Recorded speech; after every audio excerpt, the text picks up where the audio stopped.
Welcome to 108 news Telugu. బులెటిన్ల ముందుగా headlines. Game changer cinema team తమను మోసం చేసిందంటూ ఆర్టిస్టుల ఫిర్యాదు, కేసు నమోదు చేసిన పోలీసులు. ఏపీలో విద్యార్థులతో వంట పని చేస్తున్న గురుకుల సిబ్బంది. స్వల్పంగా పెరిగిన బంగారం వెండి ధరలు, త్వరపడకపోతే మరికొంత నష్టం అంటున్న వ్యాపారులు. విరాట్ సెంచరీకి పాకిస్తాన్లో సంబరాలు, షాక్లో భారత్ అభిమానులు.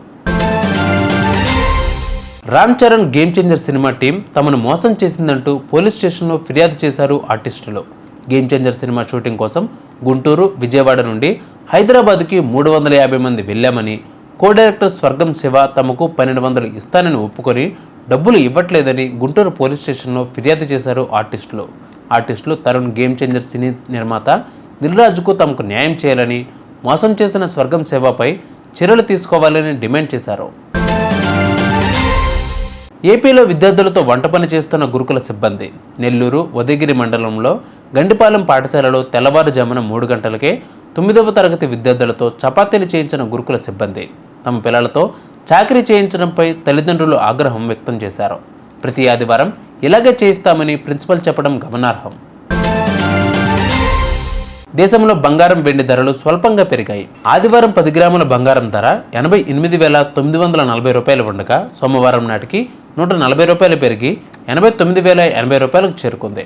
ఆదివారం కిలో వెండి ధర 99,099 రూపాయలు ఉండగా సోమవారం నాటికి 49 రూపాయలు పెరిగి 99,149 రూపాయలుగా చేరింది. హైదరాబాద్లో 10 గ్రాముల బంగారం ధర 89,080 రూపాయలు ఉండగా కిలో వెండి ధర 99,148 రూపాయలుగా ఉంది. విజయవాడలో 10 గ్రాముల పచ్చడి ధర 89,080 రూపాయలుగా ఉంది. కిలో వెండి ధర 99,148 రూపాయలుగా ఉంది. విశాఖపట్నంలో 10 గ్రాముల పచ్చడి ధర 89,080 రూపాయలుగా ఉండగా కిలో వెండి ధర 99,148 రూపాయలుగా ఉంది. ప్రొద్దుటూరులో 10 గ్రాముల పచ్చడి ధర 89,080 రూపాయలుగా ఉంది. కిలో వెండి ధర 99,148 రూపాయలుగా ఉంది. కుక్కట్పల్లిలో కాంగ్రెస్ పార్టీ నుండి బీఆర్ఎస్ పార్టీలోకి భారీగా చేరికలు చేరారు. బాలానగర్ డివిజన్లో కాంగ్రెస్ నాయకులను, కార్యకర్తలను గులాబీ కండువా కప్పి బీఆర్ఎస్ పార్టీలోకి స్వాగతించిన ఎమ్మెల్యే మాధవరం కృష్ణారావు కాంగ్రెస్ పార్టీతో అభివృద్ధి జరుగుతుందని, మళ్ళీ కేసీఆర్ రావాలని బీఆర్ఎస్ పార్టీలో చేరిన యూత్ కాంగ్రెస్ నాయకులు, కార్యకర్తలు. అమెరికాలోని అతిపెద్ద బయోటెక్నాలజీ సంస్థ అయిన అమెజాన్ కంపెనీ హైదరాబాద్లో భారీ పెట్టుబడులకు సిద్ధమైంది. రేవంత్ రెడ్డి శాన్ ఫ్రాన్సిస్కోలోని అమెజాన్ కంపెనీతో పెట్టుబడుల ఒప్పందం చేసుకున్నారు. ఆ కంపెనీ రీసెర్చ్ అండ్ డెవలప్మెంట్ విభాగంతో ముందుగా రేవంత్ రెడ్డితో పాటు మంత్రి శ్రీధర్ బాబు చర్చలు జరిపారు. సీఎం రేవంత్ రెడ్డి, పరిశ్రమల శాఖ మంత్రి Sridhar Babu San ఫ్రాన్సిస్కోలోని Amazon R&D కేంద్రంలో డాక్టర్ డేవిడ్ రీస్ మరియు మిస్టర్ సోమ్ చోట్పాధ్యాయతో సమావేశమయ్యారు.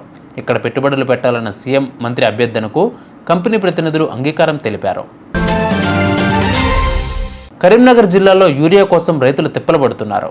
తిమ్మాపూర్ మండలం నుస్తల్పూర్ గ్రామంలోని ప్రాథమిక వ్యవసాయ సంఘంలో యూరియా కోసం రైతులు చెప్పులను క్యూలైన్లో పెట్టిన రైతులు అనంతరం అధికారులు వచ్చి యూరియా బస్తాలను రైతులకు అందజేశారు.